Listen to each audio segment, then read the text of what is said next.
The air grew heavier as the team trudged deeper into the labyrinthine corridors, their bodies growing weaker with each step. Every breath felt thick, as though inhaling a poison that settled into their blood, mutating them from within. The humming of the hive seemed to reverberate in their bones, a rhythmic pulse that accelerated in sync with their heartbeats. The walls, slick with alien residue, pulsed subtly, and their luminescent veins cast an unnatural glow on the survivors' ashen faces. Dr. Elena Kovac felt the transformation in herself.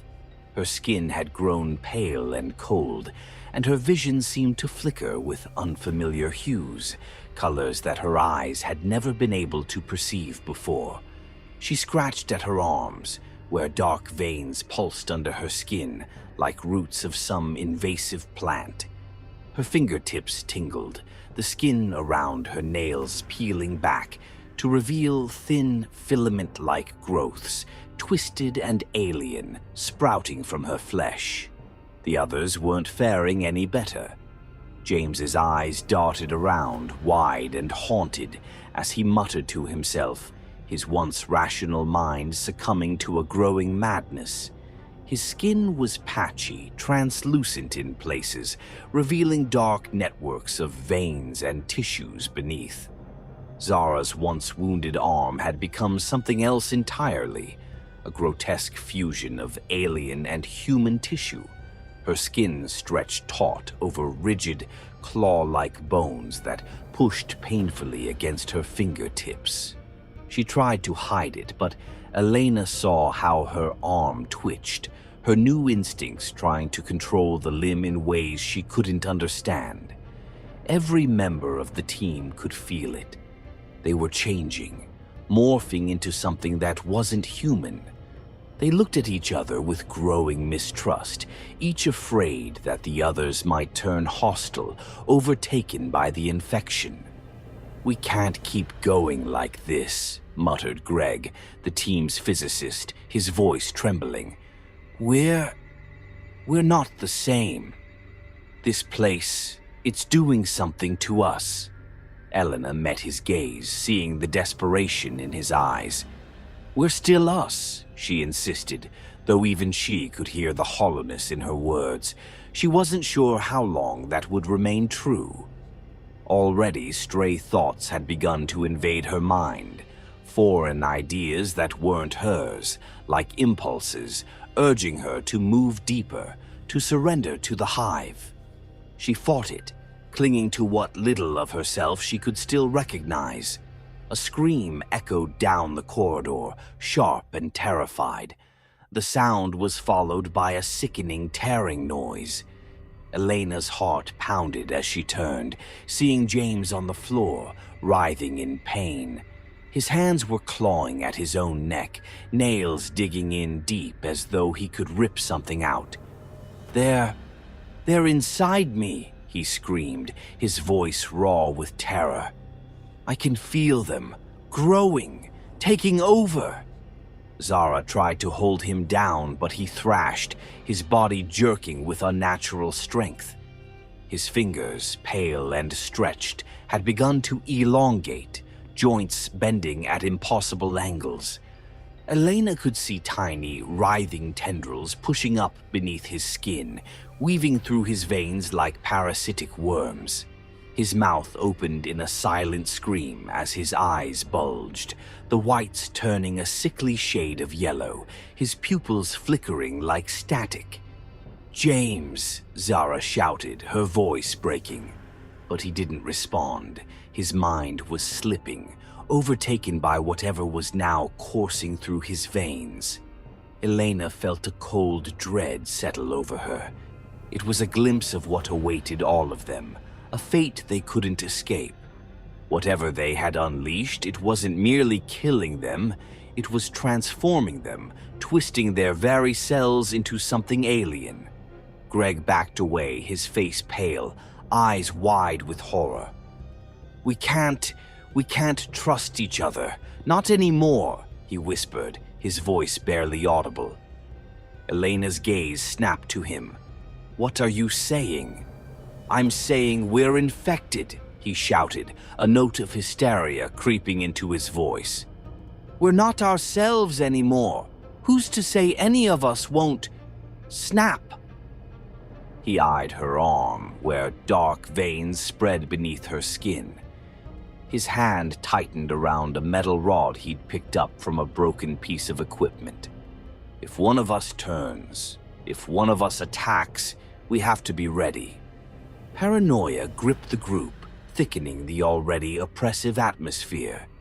Zara pulled her arm close to her chest, concealing the grotesque mutations spreading up to her shoulder. Her eyes narrowed as she looked at Greg, and Elena saw a glint of something feral, defensive. In the dim light, they were no longer colleagues, no longer friends.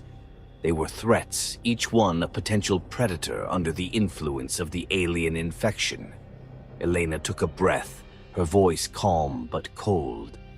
"No one is turning on each other. We stay together, we stay focused, and we find a way out. If we lose our minds now, we're already dead." But even as she spoke, she felt her own grip on reality slipping. The infection wasn't just physical, it was burrowing into her psyche, planting ideas, feelings, fears. She heard faint whispers, like static at the edge of her hearing, urging her to go deeper, to submit, to join the hive. She shook her head, fighting to hold on to her thoughts, but the whispers grew louder, more insistent. The team continued down the corridor, each step slower, more hesitant. The changes in their bodies had worsened, and now every movement was a battle. Elena's muscles twitched involuntarily, her skin feeling like it was stretched over bones that no longer fit. She glanced at her hands and gasped. Thin, root-like tendrils had emerged from her fingers, twitching in response to the hive's humming. She tried to close her hands, but the tendrils flexed, alien, separate, as though no longer under her control. Suddenly, Greg stumbled and fell, clutching his stomach. He looked up, his face contorted in agony, his skin rippling as something moved beneath it. Get away from me," he gasped, his voice barely human. They watched in horror as his skin bulged and split open, a grotesque latticework of alien tissue pushing through, dark veins sprouting into thin branching tendrils that spread across his chest. His face twisted with pain, eyes bulging as he fell silent, his body no longer his own. His eyes turned glassy, his movements jerky, as though something else was moving his limbs. Elena took a step back, her pulse racing. They were losing each other one by one, and there was no cure, no escape from the infection that was consuming them from the inside out. But before she could even think to turn and run, Greg lunged forward, his expression blank but his body a vessel of pure aggression. Elena barely dodged him, his elongated fingers raking the air, tendrils reaching, grasping. He wasn't Greg anymore. He was something else, something controlled by the hive. Zara reacted, grabbing a nearby shard of metal, and with a pained scream, she drove it into Greg's chest. He staggered, dark, viscous fluid oozing from the wound, his body twitching as the alien tissue within him fought to repair itself, to reanimate him. Zara struck again, her eyes wild, her breathing ragged, until Greg finally slumped to the ground, motionless, the alien growth curling around him like a shroud. Silence filled the corridor, broken only by Zara's shallow, panicked breaths. She looked up at Elena, her eyes glassy with shock, horror, and something darker, a survival instinct that had overtaken any rational thought. We can't trust each other," she whispered, voice quivering. "It's in all of us." Elena's chest tightened, the infection throbbing under her skin as if in agreement. She knew Zara was right. They were each a ticking time bomb, their minds and bodies unraveling as the alien transformation progressed. And the hive was waiting, watching, content to let them turn on each other until there was no one left. They continued down the corridor, now in silence, each wary of the other. The whispers grew louder, pressing into Elena's mind, planting images of her body merging with the hive, her limbs fusing into its mass, her thoughts joining the collective consciousness. The image was strangely alluring, a relief from the fear and the pain, a surrender to something greater, something eternal. But she forced herself to push on, to hold on to her humanity, even as she felt it slipping through her fingers like sand. The hive was calling, a relentless pull, and each step felt heavier, each breath harder, as though the very air conspired to drag them into the depths. By the time they reached the next chamber, they were barely recognizable, pale, glassy-eyed, each one harboring an alien infection that was no longer just a sickness, but a transformation, a rebirth into something unholy.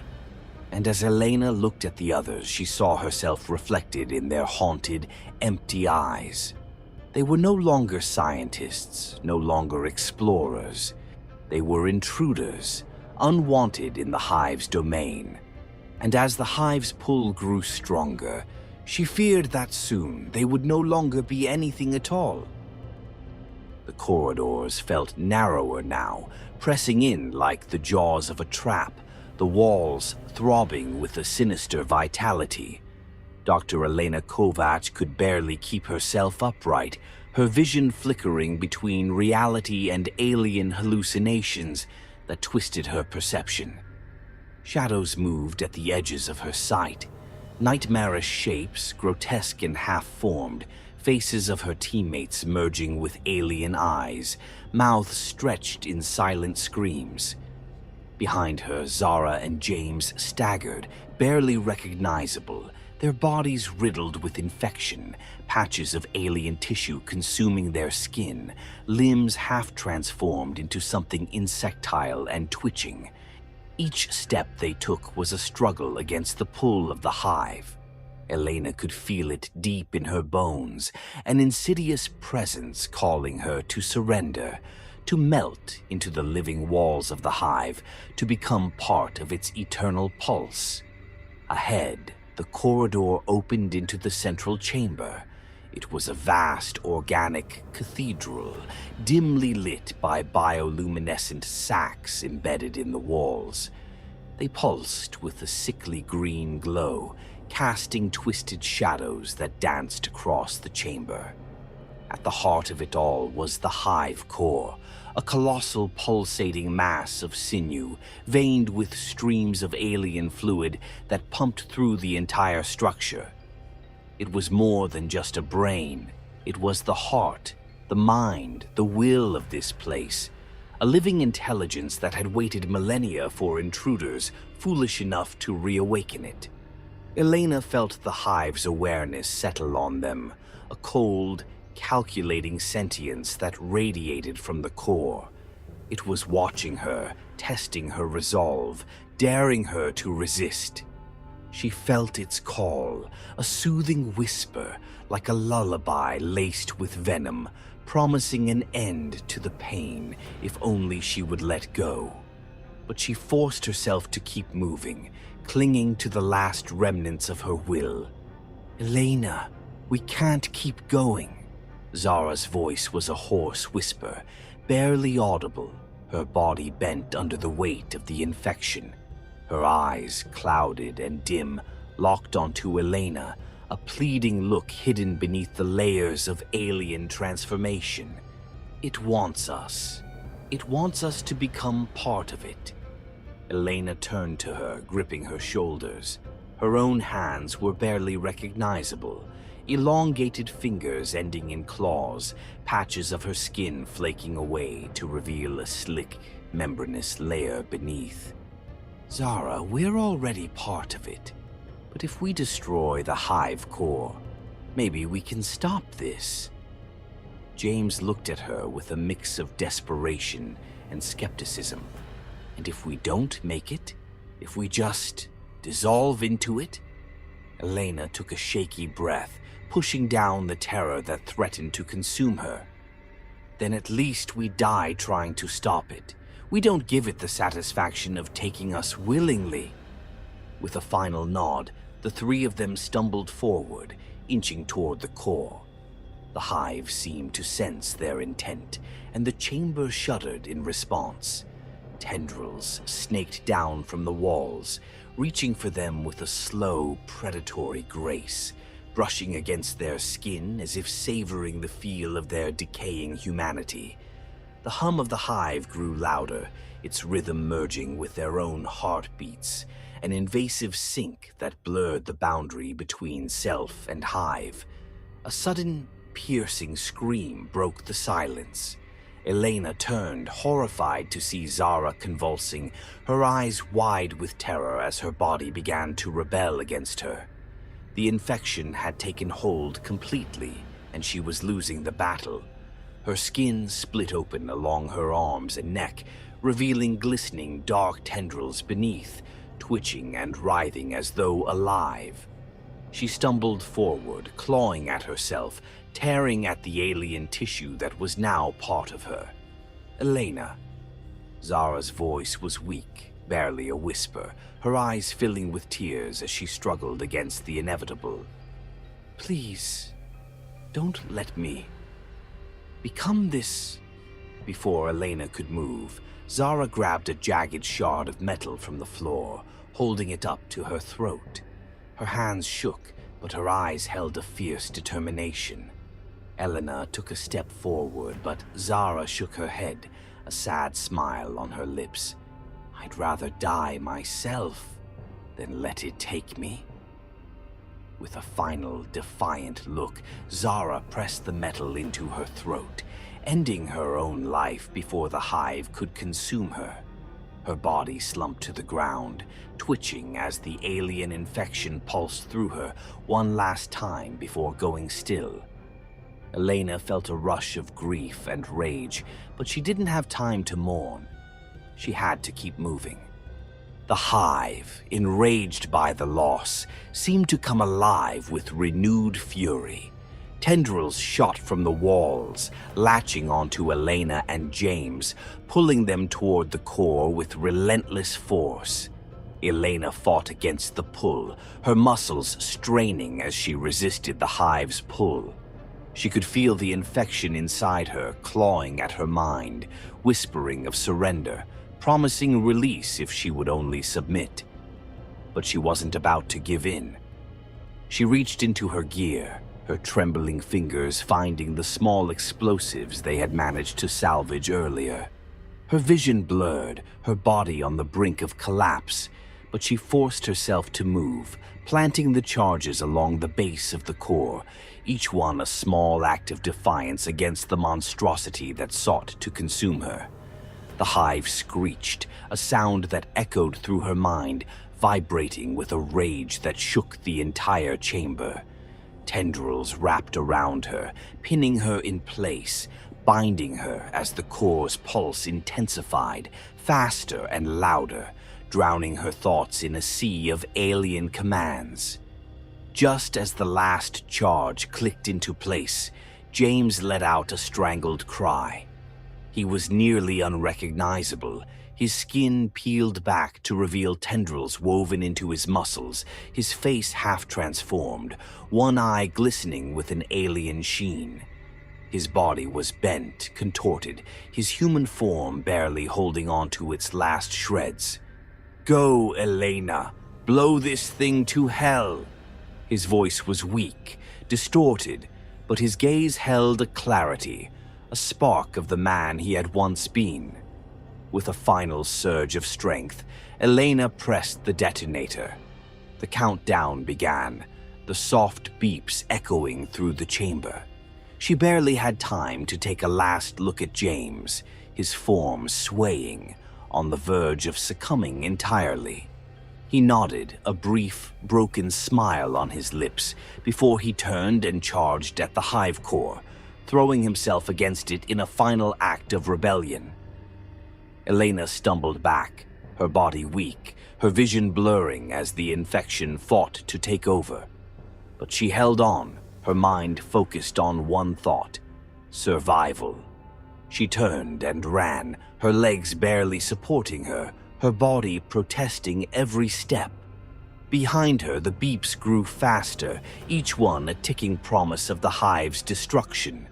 The final beep echoed, followed by a blinding flash of light and a deafening roar. The explosion ripped through the chamber, a wave of searing heat and force that sent Elena flying down the corridor, slamming her into the wall. She felt a sharp pain, her vision going dark as the hive's screech faded into silence. When she opened her eyes, everything was quiet. The corridor was bathed in smoke and the acrid scent of burnt flesh and alien tissue.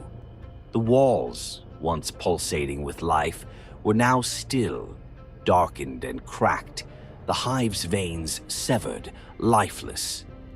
Elena forced herself to her feet, every inch of her body screaming in pain.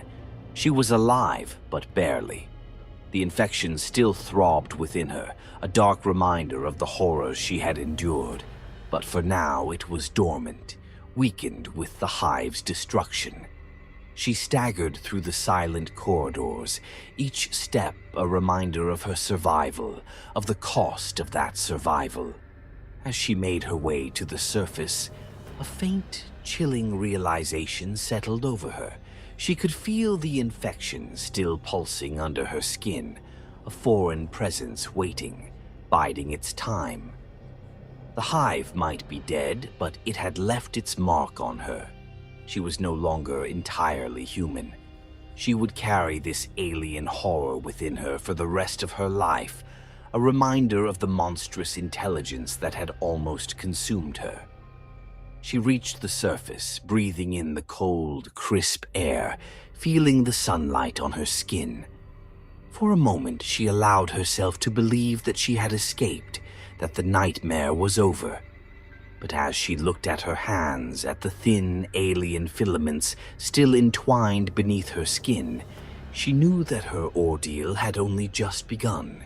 She was free of the hive, but it would live on in her, hidden in her flesh, waiting. And somewhere deep within the earth, in the dark, forgotten corridors, remnants of the hive stirred, waiting to rise again. The final, unspoken question lingered as she walked away from the desolate landscape. How long until humanity would discover this nightmare once more?